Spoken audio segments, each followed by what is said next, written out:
Hello YouTube. So a bit of a surprise here that ended up getting dropped on us. I wasn't planning on making a video right away, but when an interesting little piece of news drops, it's kind of interesting to talk about. Now really clearly I'll include a link in the description to this for you so you can check it out for yourself. But obviously given the nature of these sell sheets when one of these drops, it's going to be months before we see the product. But I do have some initial thoughts just based on the sell sheet alone. It is kind of interesting the way this breaks down. So I'm using GoGTS, which has a couple of initial details. You can see from the posting here, it shows as March 24th. So I'm recording this on the 25th. So just looking at it though, the headline here is that an announcement of a 2025 Upper Deck SP Game Used AEW trading card set, which obviously, given the name and title, is going to focus a lot more on the memorabilia side of things, which is great in terms of concept. It'll be the first time that SP Game Used brand is used as part of the AEW license. But there are a couple of things that it kind of is a bit of a head scratcher from the perspective of what I've talked about in previous videos on the channel with some of these products. It's like the sequencing of products or the concept of these products almost feels like this weird combo. But I guess, and I'll just put it out there, it probably makes sense that Black Diamond having come out, this would probably be kind of a replacement for Black Diamond. So you're looking at kind of a high-end set, and then you've got a chromium set, which is where an Allure would fit in, but the Allure could kind of be inter-swapped between that and Metal Universe. I would say that based on the entire track record of Upper Deck with the AEW license, the only constant is pretty much Flagship, and then the other ones kind of rotate around based on a certain theme. All that taken into account, this one's a bit of an interesting selection, and I'll tell you why. But let me read a couple of things here and we'll go through it. So basically the configuration of this is similar to what we just saw in Black Diamond not that long ago. You're looking at a one-box pack, but in this case 7 cards. You're looking at 1 autograph card, 2 memorabilia and or tech cards, plus 3 base sets or base set authentic rookie cards, and 1 red or gold numbered card in every box. So again, similar kind of concept, but you're going to have some similarities as well in terms of what actually comes out of the boxes themselves. So if you scroll through, you're going to look at what we already broke down, but you've got a couple of different things that are broken into this. 100 card base set, fine. But then you've got those authentic rookies, which we'll show in the mock-ups here in a second. They did play some interesting quirks with the parallels, and you can see kind of the different numbered parallels versus the ratioed parallels.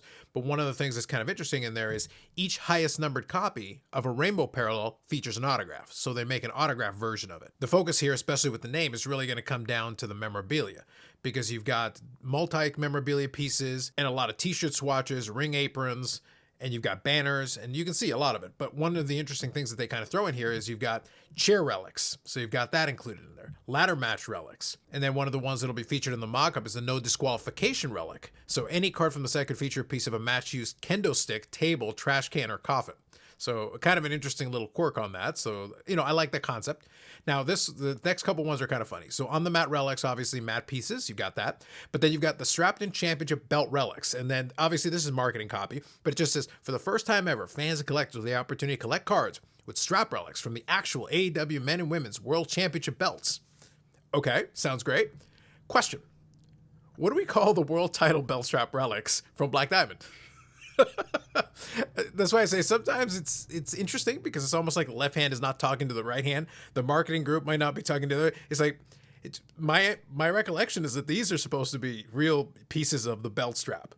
And then over here, for the first time ever, you mean for the first time since the last product that had belt strap relics. But anyway, that's just me nitpicking. I'm having a little bit of fun with it, but that's fine. Turnbuckle / tables, great. Tag team rope relics and pieces of ticket stubs. Okay, cool. You're trying to bring in different kinds of memorabilia into it. It is SP Game Used, so that is something that you should be expecting for it. Obviously a lot of autographs, but of course the unfortunate side of it is based on the nature, and it's been consistent throughout this product, 99% of it is going to be sticker autos. You can pretty much tell based on even the mock-ups, but let's take a look here a little bit. So if you look at the breakdown here a little bit, you see exactly what we're talking about. Authentic rookies, different kinds of memorabilia that are used in there. And then scrolling forward here, you see a couple of the mock-ups here. It's kind of a busy design, but kind of based on SP Game Used, that's kind of to be expected. The authentic rookies is an interesting angle on it that you play into it, so that's kind of cool. And then obviously you've got a variety of different parallels on there and plexi cards. So that's kind of an interesting twist to add another angle to those. And then going into here, you've got your multi-fabric relics, the ticket cards, which is another angle that you can play on that. And then here, you've got the no disqualification. Again, you know, cross my fingers. I would love to see a Britt Baker no disqualification card like this mock-up, but we'll see. But then the strapped in is the championship belt relics, which is the one they promised, the first time ever since the last time, to have a championship belt relic. I do like the design on this conceptually, based on this mock-up, so that's great. But it is going to be interesting how they execute on it.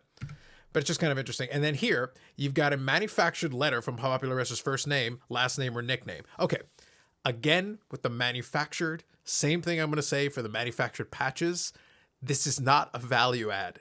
So that's why I said, like, it has a lot of similarities to kind of what Black Diamond was. And this is the version of Black Diamond that was the manufactured patch from Black Diamond.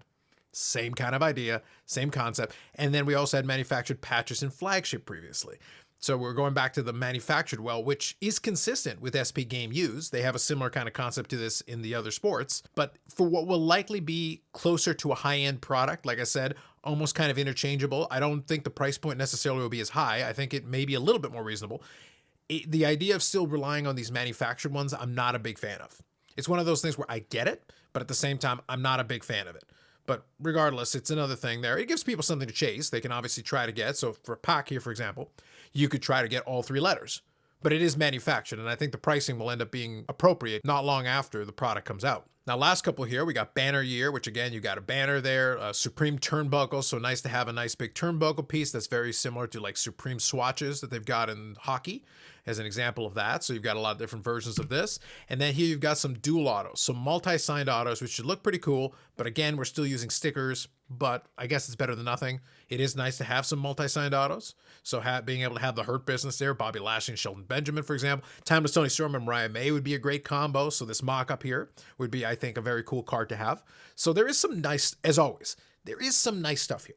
But it's one of those things where it's a little bit frustrating that we're kind of still going to the well on the same kind of thing that we've talked about and that has been a potential concern with the last couple of products.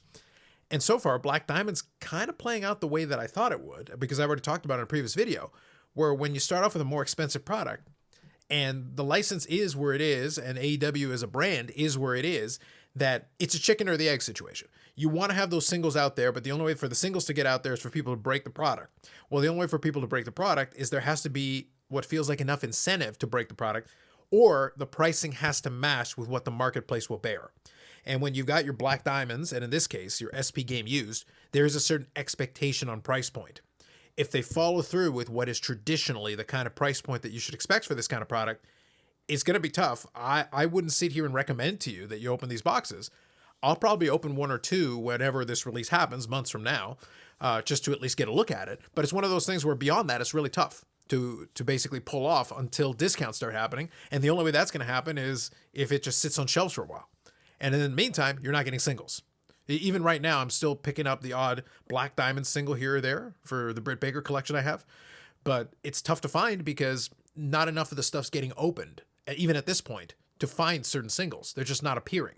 Doesn't mean they won't down the road, but it just makes it tough. And then also the question would be like, is there going to be an e-pack release for this as well? And then how much stuff is going to get held back for that? And then you're still waiting even longer to get some of those singles out there. On the surface, though, some of the cards look pretty nice, at least based on the mock-ups. The concept itself is decent. The execution looks on par with kind of what I expect, like even stuff like this and stuff like this. It looks nice in terms of mock-ups. I just kind of question, I'm back to that meme from Jurassic Park. You spent so much time preoccupied with whether you could, I'm paraphrasing, but you didn't ask if you should. And I'm almost at this point with some of these mid-high, higher tier brands. I'm almost asking if you should do it without at least taking into account the marketplace and the collectors a little bit.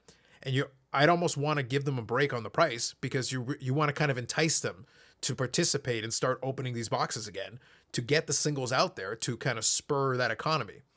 But otherwise, it just kind of sits and, there's a couple of us that open some boxes, but otherwise we'll just sit back and wait.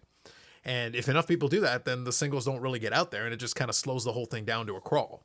But just some initial thoughts based on the mock-up. Leave a link in the description for you if you want to check it out. Interesting stuff. And again, we still don't know how far down the road we'd be looking at getting this next product. I think the next one is probably going to be 2025 flagship, I think. So we're probably still quite some time away. But interesting. It's kind of fun to have at least a first look at a potential new product that we'll see down the road, hopefully, cross our fingers. So that's it for this one. More videos coming up on the channel. I'd be interested in any comments you might have. Like if you like the video, subscribe to the channel. Thanks very much, and we'll catch you in the next one.